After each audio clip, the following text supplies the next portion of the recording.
The blizzard hit without warning, turning the wide Kansas plains into a swirling white hell as Rebecca Vaughn struggled against the biting wind.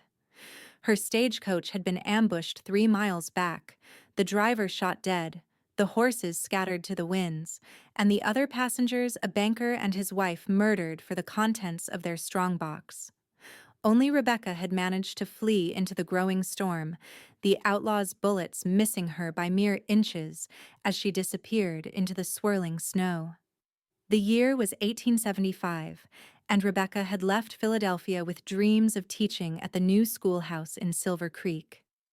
Now, as she stumbled through knee-deep snow, her dress torn from her desperate escape through brambles and rocks, those dreams seemed impossibly distant. Her thin traveling coat had been lost in the struggle, leaving her in just her dress and petticoats, both now ripped and soaked through. "Keep moving," she whispered to herself, her lips blue and trembling. "Just keep moving." But her strength was failing. Each step became heavier than the last, and the bitter cold gnawed at her exposed skin. Her vision blurred, the endless white landscape tilting dangerously as her legs finally gave way. Rebecca collapsed into the snow, the last of her energy spent. This was how she would die, she thought distantly. Not surrounded by loving children in a schoolhouse as she'd imagined, but alone in the wilderness, frozen and forgotten. As consciousness began to slip away, the rhythmic sound of hoofbeats cut through the howling wind. Rebecca tried to call out, but her voice emerged as little more than a feeble whimper. Still, something made the rider slow his horse. Through half-frozen eyelids she glimpsed a tall figure dismounting, his silhouette hazy through the blizzard. Strong arms lifted her from the snow, and a deep voice rumbled above her, though she couldn't make out the words. The last thing Rebecca felt before darkness claimed her was the blessed warmth of a heavy sheepskin coat being wrapped around her shivering body. When Rebecca awoke, it took several moments for her vision to clear. She lay on a narrow bed in a small rustic cabin. A fire crackled in a stone hearth nearby, casting dancing shadows across rough-hewn walls. Her torn clothes had been replaced with an oversized flannel shirt and woolen trousers, both clearly belonging to a man much larger than herself. "You're awake," Rebecca startled at the deep voice. A man stood in the doorway, tall and broad-shouldered. He carried a steaming mug that filled the room with the scent of something herbal and fragrant. His face was weathered, with a strong jaw shadowed by stubble, and eyes the color of a summer storm. "Who?" Her voice cracked, her throat parched. "Matthew Zachary," he said, approaching slowly as if afraid he might frighten her. "Most folks around these parts just call me Zach." He offered the mug. "Willow bark tea. It'll help with the fever." Rebecca's hand trembled as she reached for it. "Thank you, Mr. Zachary. I'm Rebecca Vaughn." "Miss Vaughn?" He nodded, a hint of gentleness softening his rugged features. "You're lucky to be alive. Found you half buried in snow about 5 miles from here." He paused. "Your clothes were torn to pieces. What happened out there?" Rebecca's fingers tightened around the warm mug as memories flooded back. "Stagecoach robbery. They killed everyone else." Matthew's expression darkened. "The Blackwell gang. They've been hitting coaches along that route for months now. Sheriff can't seem to catch them." Rebecca took a careful sip of the bitter tea. "How did you find me in that storm?" "Was tracking a wounded buck when the blizzard hit. Decided to head back when that's my horse got spooked by something. That something was you." Matthew glanced toward the window, where snow still fell heavily. "Storm's the worst I've seen in years. We'll be stuck here for at least a few days." Rebecca set the mug down, suddenly aware of her situation alone in a remote cabin with a stranger. As if reading her thoughts, Matthew stepped back, giving her space. "Your clothes are beyond saving, but I've got spare shirts and such. Not a proper fit for a lady, but they'll do until we can get you to town." He gestured to a curtained-off corner. I'll be sleeping over there. You keep the bed, and I give you my word as a gentleman, you're safe here. Something in his steady gaze made Rebecca believe him. Thank you, Mr. Zachary, for saving my life. A ghost of a smile touched his lips. Get some rest, Miss Vaughn. You've been through hell.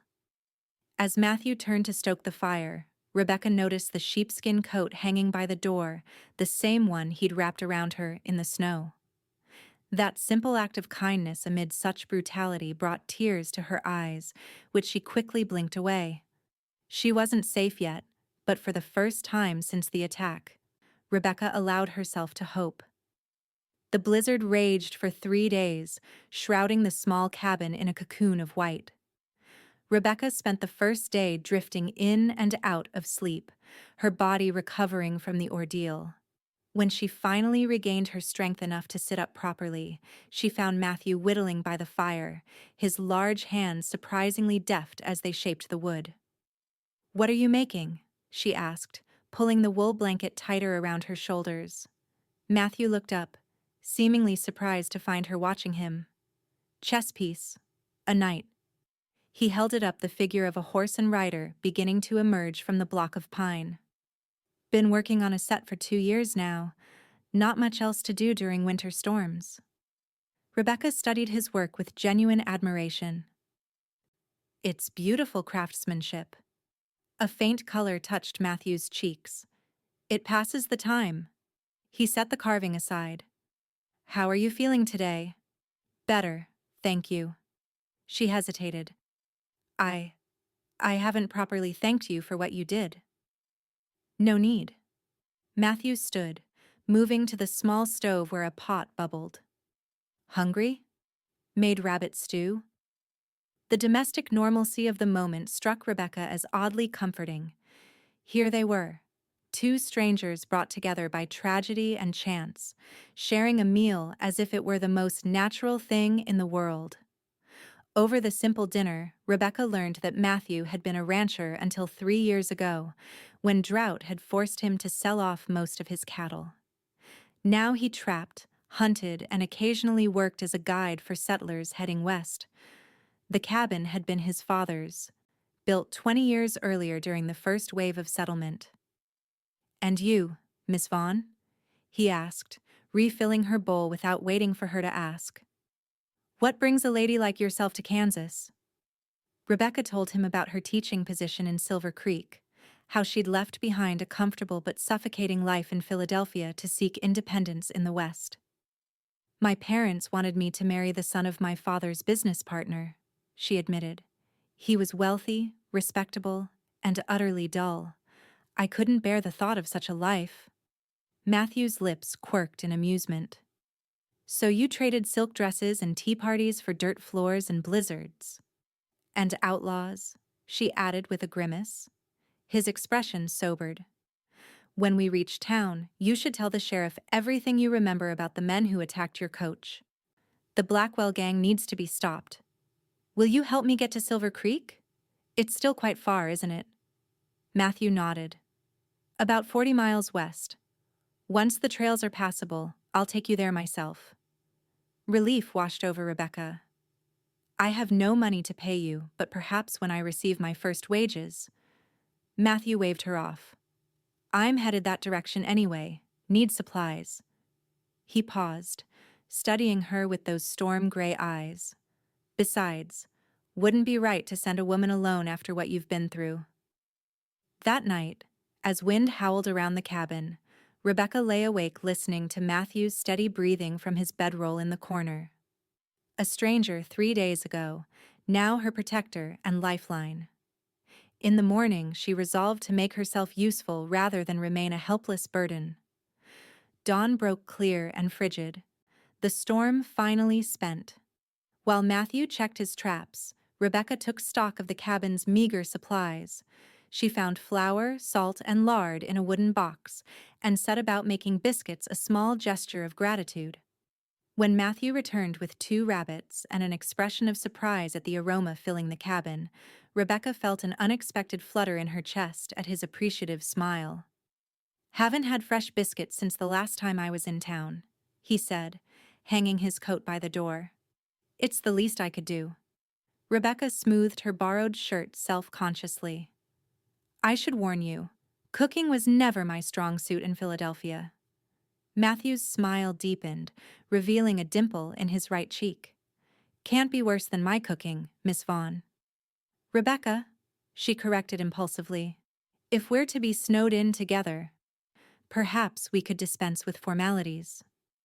Something flickered in his eyes, surprise, perhaps, or something warmer. Rebecca, he repeated, her name sounding different in his deep voice. Then you should call me Matt. As he cleaned the rabbits outside, Rebecca found herself studying the cabin more carefully. For a bachelor's dwelling, it was remarkably tidy, if sparse. A shelf held a few books, Milton, Shakespeare, and surprisingly, a volume of Tennyson's poetry. A rifle hung above the door, well maintained. The chess pieces he'd mentioned were arranged on a small table, each one intricately carved. You have quite a collection, Rebecca said when he returned, gesturing toward the chess set. Did you make all of these? Matt nodded, setting the cleaned meat aside. Started after Sarah died. My wife, he added quietly. Fever took her and our baby 5 years ago. The revelation stunned Rebecca into momentary silence. I'm so sorry. He shrugged, but the casual gesture couldn't hide the shadow of grief that crossed his face. Life out here is harsh. You adapt, or you break. And you adapted. Most days. Matt washed his hands in a basin. Chess was something we played together. Figured finishing the set was a way to, I don't know, honor her memory, maybe. Rebecca approached the table, careful not to touch the pieces. Which ones did she make? Matt pointed to the white queen, its features more delicate than the others. Just that one. She was learning. The intimacy of the moment this glimpse into his pain made Rebecca acutely aware of her own vulnerability.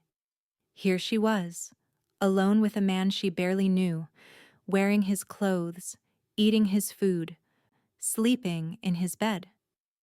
Yet instead of fear, she felt a curious sense of trust building between them. That evening, after a dinner of rabbit stew and the last of the biscuits, Matt taught Rebecca the basics of chess. Their fingers occasionally brushed as they moved pieces across the board, each touch sending an unexpected warmth through her hand. Checkmate, Matt said finally, his expression softening at her frustrated sigh. You're a quick study, though. Sarah took 3 games before she understood the knight's move. I had an excellent teacher, Rebecca replied, then immediately felt her cheeks warm at the genuine smile her words evoked. Later, as they prepared for sleep, Rebecca found herself reluctant to end the evening. Matt, she said suddenly, thank you, not just for saving me, but for treating me like a person, not a burden. In the firelight, his eyes seemed to hold depths she couldn't fathom.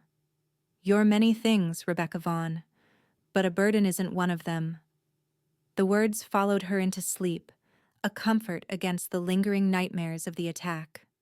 By the 5th day, the snow had melted enough that the trail to town would soon be passable. Rebecca felt an odd mixture of relief and disappointment. Their time in the cabin had created a bubble of safety, a respite from the harshness of the world outside. In town, reality would intrude once more. Matt spent the morning preparing his wagon and horses for travel, while Rebecca gathered what few possessions she had, essentially just the clothes on her back and a borrowed coat. We'll start for Silver Creek tomorrow, Matt announced, stamping snow from his boots as he entered the cabin. Should take 2 days, weather permitting. Rebecca nodded, trying to hide her conflicted feelings. I've imposed on your hospitality long enough. Matt frowned. It wasn't an imposition. Nevertheless, I'm grateful. She busied herself folding blankets, avoiding his gaze. Once I'm established in Silver Creek, I'll find a way to repay you. Rebecca. The gentle way he said her name made her look up. Not everything needs repayment. Before she could respond, a sound outside caught Matt's attention. He moved to the window, his body instantly tensing. "Get down," he ordered, his voice suddenly hard. Rebecca dropped to the floor as Matt grabbed his rifle. "What is it?" "Riders. 4 of them." Matt positioned himself beside the window, rifle ready. "Could be nothing. Could be trouble." Rebecca's heart hammered in her chest. "The men from the stagecoach?" "Can't tell yet. Stay low." The sound of hooves grew louder, then stopped. A man's voice called out, "Hello, the cabin!" Matt didn't answer immediately, his finger resting near the trigger. "State your business," he finally shouted back. "Looking for a woman," came the reply. "Stagecoach passenger, might have passed this way." Rebecca felt the blood drain from her face. Even at this distance, she recognized the voice, one of the outlaws who'd attacked the coach. Matt glanced at her, reading her expression. "Stay hidden," he whispered, then louder. "Haven't seen any woman. Been snowed in for days." A pause followed. "Mind if we water our horses? Been riding hard. Pumps on the north side, help yourselves." Rebecca crawled to Matt's side. "There were 5 of them at the coach," she whispered. "Where's the 5th? Matt's eyes narrowed as he scanned the tree line. "Good question." The answer came moments later, a creak from the rear of the cabin. Matt spun around just as the back door burst open, revealing a burly man with a bandana covering the lower half of his face. Rebecca screamed as he raised his pistol, but Matt was faster. His rifle cracked, and the intruder stumbled backward, clutching his shoulder. "Ambush!" the wounded man yelled, retreating. Gunfire erupted from outside, bullets splintering the cabin's wooden walls. Matt grabbed Rebecca's arm, pulling her behind the heavy oak table as he flipped it on its side for cover. "Stay down," he commanded, returning fire through the window. For several terrifying minutes, the cabin became a storm of bullets and splintering wood. Rebecca pressed herself against the floor. Hands over her ears, prayer on her lips. Then, suddenly, silence fell. "Matt," she whispered. "I'm here." His voice was tight with tension. "I think I hit 2 of them. They're retreating." Rebecca raised her head cautiously. "Are you hurt?" "No, but they'll be back. With reinforcements." Matt moved to her side, his expression grim. "We need to leave, now. Before dark." "But you said the trail—" "We can't wait." Matt was already gathering supplies, shoving them into a saddlebag. "Take only what you need. We're riding, not taking the wagon faster through the snow." Rebecca's hands trembled as she helped, the chess pieces scattering forgotten across the floor.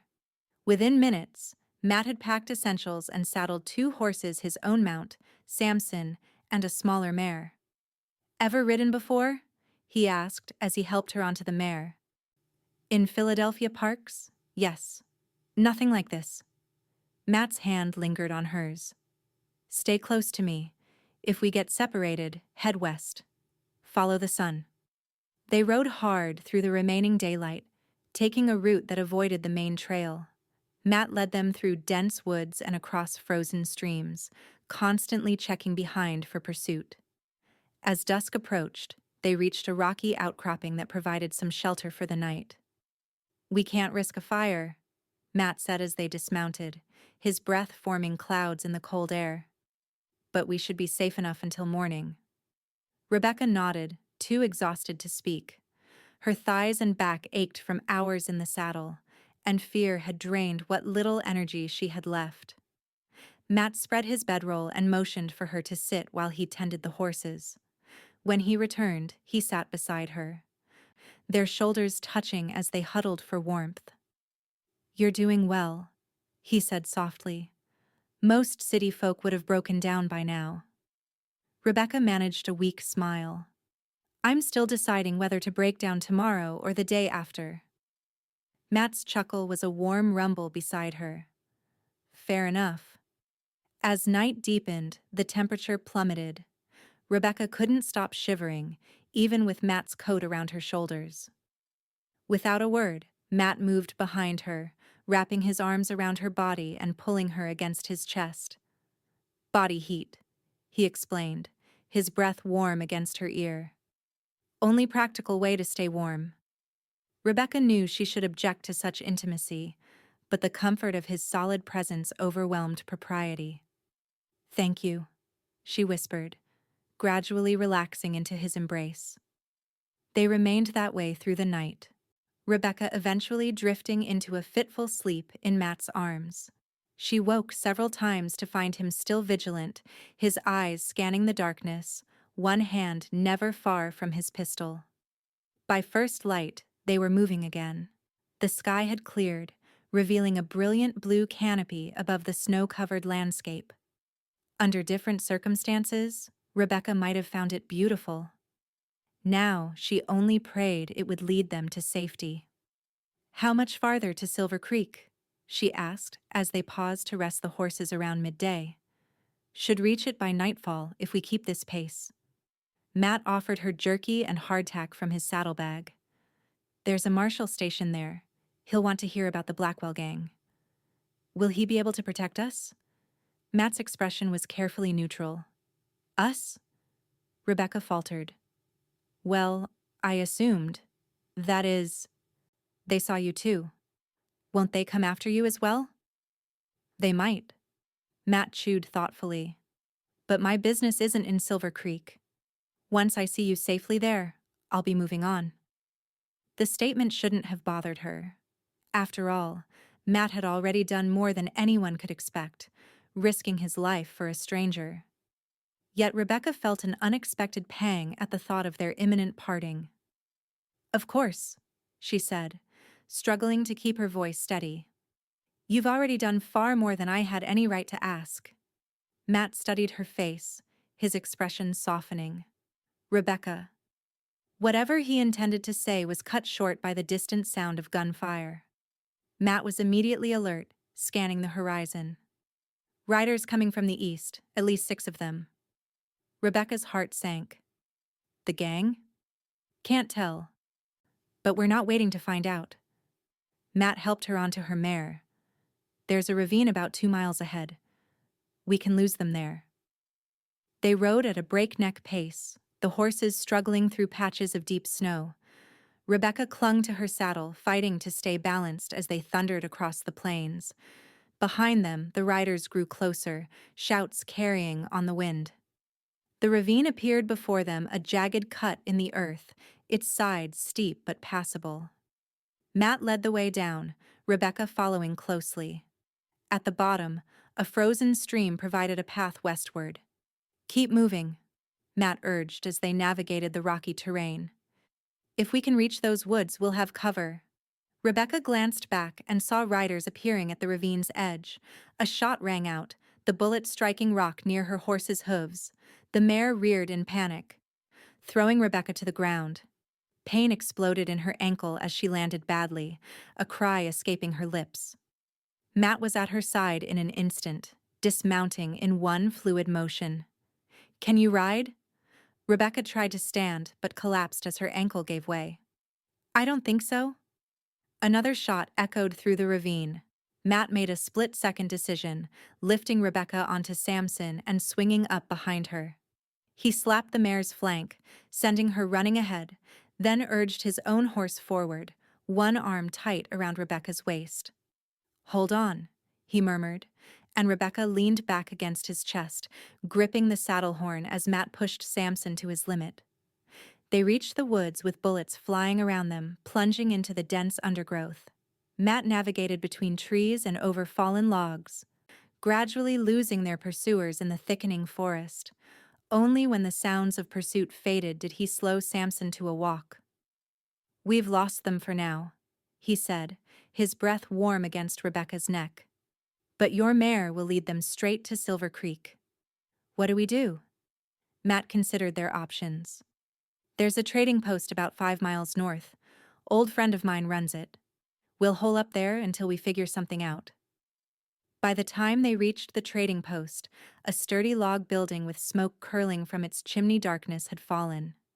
Rebecca's ankle had swollen to twice its normal size, and each movement sent spikes of pain up her leg. A grizzled older man met them at the door, a shotgun in his hands until he recognized Matt. "Zachary, that you?" "Evening, Jenkins. Need a place to stay. Got trouble on our tail?" Jenkins eyed Rebecca with undisguised curiosity. "Figured as much. Bring her inside." The trading post's interior was warm and smelled of tobacco and coffee. Jenkins cleared a space near the fire and Matt gently set Rebecca on a bench before examining her ankle. "Not broken," he declared after careful probing that made Rebecca wince. "Bad sprain. Need to wrap it tight and keep it elevated." While Jenkins prepared food, Matt tended to Rebecca's injury with surprising gentleness. His large hands worked methodically, wrapping her ankle with strips of cloth soaked in a pungent herbal solution. "Old Cherokee remedy," he explained, noticing her wrinkled nose. "Helps with swelling." Rebecca watched him work, struck by the contradiction of this man capable of violence when necessary, yet so tender in his care. "You would have made a good doctor," she observed. Matt's lips quirked. "Never had the schooling for it. Just picked things up along the way." "From the Cherokee?" He nodded. "Lived among them for a time as a boy. My mother was half Cherokee. Father was a trapper who married into the tribe."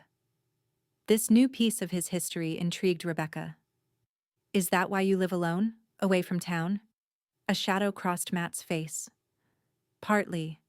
Most folks aren't kindly to mixed blood. After Sarah died, seemed easier to keep to myself." Rebecca impulsively reached for his hand. "Thank you for not keeping to yourself when you found me in the snow." Their eyes met, and something shifted between them, an acknowledgement of the connection that had formed during their days together. Matt's fingers tightened around hers briefly before he pulled away, returning to his task. Jenkins returned with bowls of stew and news that riders had passed through earlier, asking about a woman and a man matching their descriptions. "Told them hadn't seen hide nor hair of anyone," the old trader said, stroking his beard. "But they're watching the trail to Silver Creek, sure as sunrise." Matt's expression hardened. "Rebecca's meant to start teaching there. School's expecting her."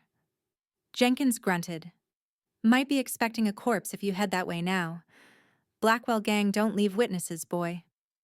Rebecca felt cold despite the fire's warmth. "What about the marshal you mentioned?" "Word is he took a bullet last week chasing horse thieves," Jenkins supplied. "Town's without law right now." Matt fell silent, weighing their limited options. Finally, he said, "We'll head for Fort Larned, Army post about 30 miles southwest. They can provide escort to Silver Creek once it's safe." Jenkins nodded approval. "Smart thinking, but that ankle won't take riding for at least a couple days." "Then we wait," Matt decided, his tone brooking no argument. 2 days. Then we move. Ready or not." Rebecca spent those 2 days resting her ankle and helping Jenkins around the trading post, while Matt scouted the surrounding area for signs of the gang. Despite the danger hanging over them, she found unexpected moments of peace cataloging Jenkins' inventory, cooking meals from the post's supplies, and in the evenings, resuming chess lessons with Matt using Jenkins' crude wooden set. On the evening before their planned departure, Rebecca sat by the fire while Matt cleaned his rifle. Jenkins had retired early, leaving them alone in the main room of the trading post. "Are you afraid?" Rebecca asked suddenly. Matt looked up from his work. "Would be foolish not to be." "Yet you're still helping me, even knowing the risk." He shrugged, returning to the rifle. "Made you a promise." "Is that the only reason?" The question hung between them, loaded with unspoken meaning. Matt set the weapon aside and met her gaze directly. "No," he said simply. "Not the only reason." Rebecca's heart quickened. "What are the others?" Matt stood and moved to sit beside her on the bench. "You're a brave woman, Rebecca Vaughn, braver than most men I've known. You left everything familiar to make a life out here, knowing the dangers." His voice dropped lower. And when I found you half dead in that snow, something in me changed. Like waking up after a long sleep. Rebecca hardly dared breathe. I don't understand. Neither do I.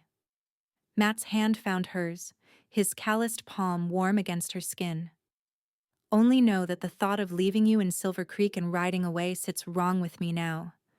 Then don't, she whispered.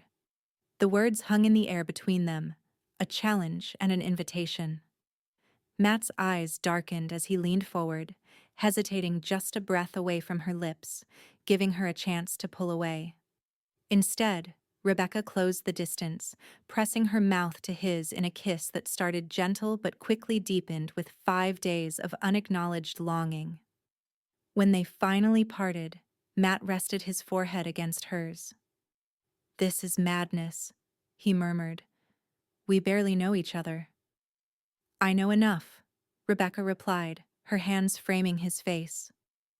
"I know you're honorable and kind. I know you risked your life for a stranger. I know I feel more alive with you than I ever did in Philadelphia." Matt's smile was tinged with wonder. "And I know you're the most stubborn, courageous woman I've ever met." He brushed a strand of hair from her face. "But this life, my life, it's hard, Rebecca. Lonely. Not what you came west for." "I came west to find freedom." Rebecca held his gaze steadily. "To make my own choices instead of following the path others laid out for me. This us would be my choice." Morning brought reality crashing back as Jenkins announced riders approaching from the east. Matt moved Rebecca to the storage cellar beneath the trading post, pressing his pistol into her hands. "Stay quiet," he instructed. "If anything happens to me and Jenkins, there's a tunnel that leads to the creek bed. Follow it and keep heading west." Rebecca clutched his arm. "Be careful." The kiss he gave her was brief but fierce. "Always am." From her hiding place, Rebecca could hear muffled voices above Jenkins greeting the visitors, Matt's deeper tones responding to questions. Then a familiar voice that made her blood run cold, the leader of the gang that had attacked her stagecoach. "Checking every homestead and post between here and Silver Creek," the man was saying. "Woman's a witness. Can identify all of us." "Ain't seen no woman," Jenkins replied. "Just this fella bringing furs to trade." "Mind if we look around?" Rebecca tightened her grip on the pistol, heart pounding as footsteps moved across the floor above. A tense silence followed, then the sound of a chair scraping. "Mighty interesting chess game you got going," the outlaw's voice drawled. "2 cups on the table, too. Having an invisible friend over for dinner, old man?" Jenkins' laugh sounded forced. "Boy, here's been teaching me to play. Been using both cups so I don't have to wash up twice." More footsteps, moving toward the corner where the cellar entrance was concealed beneath a rug and trapdoor. Rebecca held her breath, finger hovering near the trigger. "What's down there?" the outlaw asked. "Root cellar," Matt answered smoothly. "Nothing but potatoes and preserves." "Open it." A long pause followed. Rebecca could almost feel Matt calculating odds, deciding whether to fight or comply. Finally, she heard him say, "Sure thing," followed by the sound of the rug being pulled aside. Rebecca pressed herself against the wall beside the ladder. Pistol raised. If they came down, she'd have one chance to defend herself. The trapdoor lifted, lantern light spilling into the darkness below. Matt's face appeared in the opening, his expression carefully blank as he climbed down far enough to block the view of anyone above.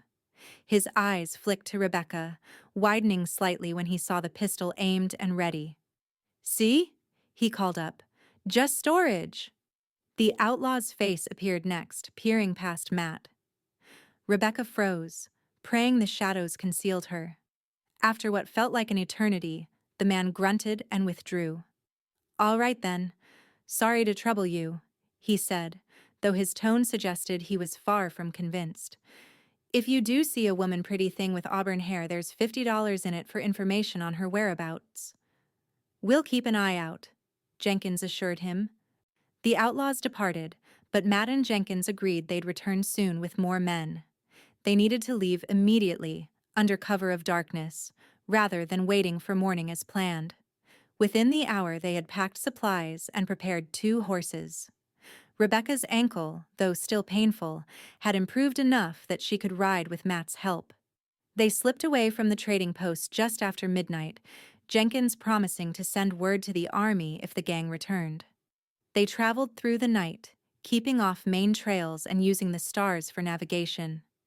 Matt kept them moving at a steady pace, one arm supporting Rebecca as she struggled to stay upright in the saddle.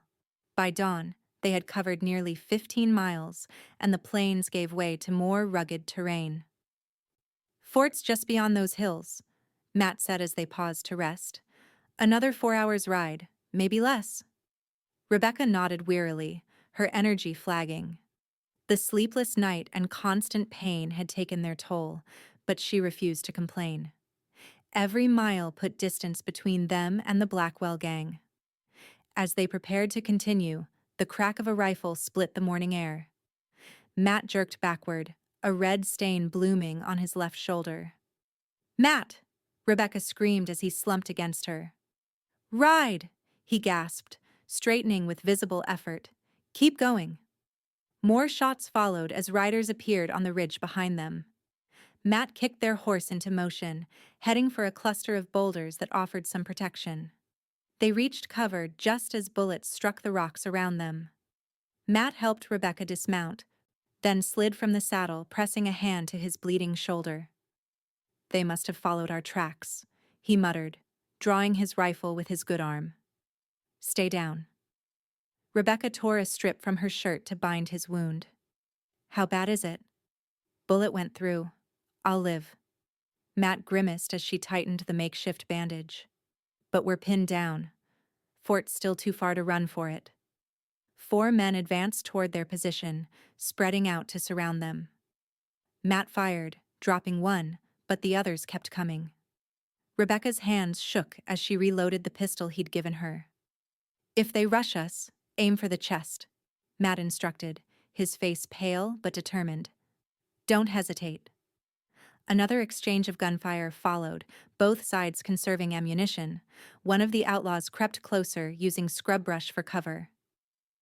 Rebecca spotted him first and fired without thinking. The man yelped, clutching his leg as he scrambled back. "Good shot," Matt said, genuine admiration in his voice. The standoff continued as the sun climbed higher. Matt's condition worsened, fever setting in as the wound began to fester. Rebecca tore more strips from her clothing to keep the bandage fresh, but infection was taking hold. "Rebecca," Matt said during a lull in the shooting, his voice weaker than before. "There's something you should know." She hushed him, pressing a canteen to his lips. "Save your strength." He shook his head. "If I don't make it." "You will," she insisted fiercely. "We both will." Matt caught her hand. "Listen to me. If something happens, my ranch, what's left of it, it's yours. Papers are in my saddlebag. Property is not worth much, but it's something." Tears stung Rebecca's eyes. "I don't want your property. I want you alive." A faint smile touched his lips. "Never thought I'd hear anyone say that again." The sound of approaching hoofbeats interrupted them, not from the direction of the outlaws, but from the west. Rebecca peered cautiously around the boulder and nearly sobbed with relief. A patrol of blue-uniformed cavalry soldiers appeared on the horizon, at least a dozen strong. The outlaws noticed too. Shouts of alarm rose as they scrambled for their horses, abandoning their assault in favor of escape. The soldiers gave chase, but 2 remained behind, approaching Matt and Rebecca's position with weapons ready. "United States Cavalry," one called. "Identify yourselves." Rebecca stood shakily, hands raised. "Rebecca Vaughn. This man is Matthew Zachary. He's been shot. Please, he needs a doctor." The soldiers dismounted quickly, one examining Matt's wound while the other kept watch. "Madam, we've been looking for you," the first soldier explained. Trader named Jenkins rode halfway to the fort to alert us. Said you were being pursued by the Blackwell gang. Within minutes, Matt was secured on a horse with a soldier supporting him. Rebecca rode double with another cavalryman, her exhaustion finally overwhelming her as they made their way to Fort Larned. The fort's infirmary was clean and well-equipped, a testament to the Army's presence on the frontier. The post surgeon extracted fragments of Matt's shirt from his wound, cleaned it thoroughly, and administered morphine for the pain. Rebecca refused to leave his side, even when the fort commander came to take her statement about the stagecoach robbery. The Blackwell gang has been operating in this territory for over a year, Colonel Harrington explained, as Rebecca recounted her ordeal. Your testimony will help us bring them to justice. 3 were captured in the chase today, including their leader. Rebecca felt a weight lift from her shoulders. Then it's over? We're safe? Yes, madam. Once Mr. Zachary recovers, you'll both be free to continue to Silver Creek. I'll provide an escort myself. Matt regained consciousness that evening, his fever broken but his strength depleted. His first words upon seeing Rebecca were, "You're still here." She took his hand, kissing his knuckles gently. Where else would I be? Over the next week, Matt's condition improved steadily. Rebecca divided her time between his bedside and assisting the fort's schoolteacher with lessons for the officers' children. Word arrived from Silver Creek that the school board would hold her position until she could safely arrive. As Matt recovered enough to walk short distances, they spent evenings on the fort's parade ground, watching the sunset paint the Kansas sky in brilliant oranges and purples. What will you do now? Rebecca asked one such evening. Return to your cabin? Matt was quiet for a long moment. Thought about that. Cabin's not much, but it's home. Or was. He turned to face her, his expression open and vulnerable in a way she'd rarely seen. But I'm thinking it might be time for a change. Rebecca's heart quickened. What kind of change? Silver Creek needs a marshal, Matt said. Colonel offered to recommend me for the position. Town's growing, needs protection. He paused, gathering courage. And it has a schoolhouse, with a teacher I've grown rather fond of. Joy bubbled up inside Rebecca, but she kept her expression serious. A marshal and a schoolteacher. People might talk. Let them. Matt's hand found hers. Unless you'd rather I kept my distance. Rebecca pretended to consider this. Well, a respectable arrangement would be necessary, of course. Of course, Matt agreed solemnly. Marriage tends to be considered respectable in most circles. Rebecca couldn't maintain her composure any longer.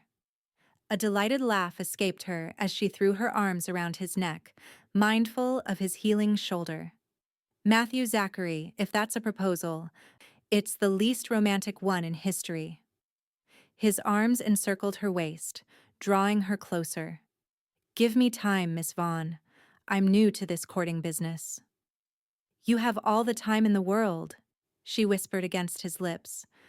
My answer is yes, regardless. 2 weeks later, they arrived in Silver Creek with their cavalry escort. The small frontier town welcomed them warmly, especially after hearing of their ordeal. The school board was impressed by Rebecca's determination to fulfill her contract despite everything she'd endured, and Matt was sworn in as marshal the same day. They married that autumn in the town's newly built church, with Jenkins giving Rebecca away and Colonel Harrington serving as Matt's best man. Rebecca wore a simple white dress ordered from Kansas City, and Matt surprised her with a chess set he'd carved during his recovery, each piece a testament to the patience and care he brought to everything he did. Their first home was modest rooms above the marshal's office until they could build something more permanent. Rebecca's students adored her, especially when Marshal Zachary occasionally visited to teach them tracking or survival skills. The town thrived under their joint care, with Rebecca bringing education and culture while Matt ensured safety and justice. On winter nights, they still played chess by the fire, but the game often went unfinished as they found better ways to stay warm. And hanging on a special hook by their door was the sheepskin coat that had once wrapped around a shivering woman with torn clothes, a reminder of how their story began and the twist of fate that had brought them together across the wild Kansas plains. 5 years later, a stagecoach arrived in Silver Creek, carrying a young woman bound for the neighboring town of Willow Creek. Rebecca, now visibly expecting their second child, welcomed the traveler into the Zachary home for the night when a spring storm made continuing her journey impossible. "You're very kind," the woman said as Matt carried her trunk inside. "I didn't expect such hospitality on the frontier." Rebecca smiled, one hand resting on her rounded belly while the other held their 4-year-old daughter's hand. "My husband once helped a stranger in a snowstorm. It changed both our lives." She shared a warm glance with Matt. "We believe in passing kindness forward." Later that night, after their guest had retired and their daughter was asleep, Matt and Rebecca sat on their porch watching lightning illuminate the distant prairie. Matt draped his arm around his wife's shoulders, his other hand gently cradling her belly where their second child grew stronger each day. "Regrets?" he asked softly, a question he still posed occasionally, as if amazed by his good fortune. Rebecca leaned into his embrace, thinking of the Philadelphia life she'd abandoned and the unexpected path that had led her here to this man, this town, this completely different existence than the one she'd planned. "Not a single one," she answered truthfully. "Everything that happened, even the terrible parts, brought me where I was meant to be." Matt kissed her temple, his lips lingering against her skin. Who would have thought a torn dress and a borrowed coat could lead to this? Rebecca turned her face to meet his kiss properly. "I think perhaps we were always heading toward each other, Matthew Zachary, even before we knew it." As rain began to fall, they moved inside to their warm home, leaving the wild frontier night behind their sturdy door, the journey complete, the destination found, the promise of tomorrow as vast and hopeful as the Kansas sky.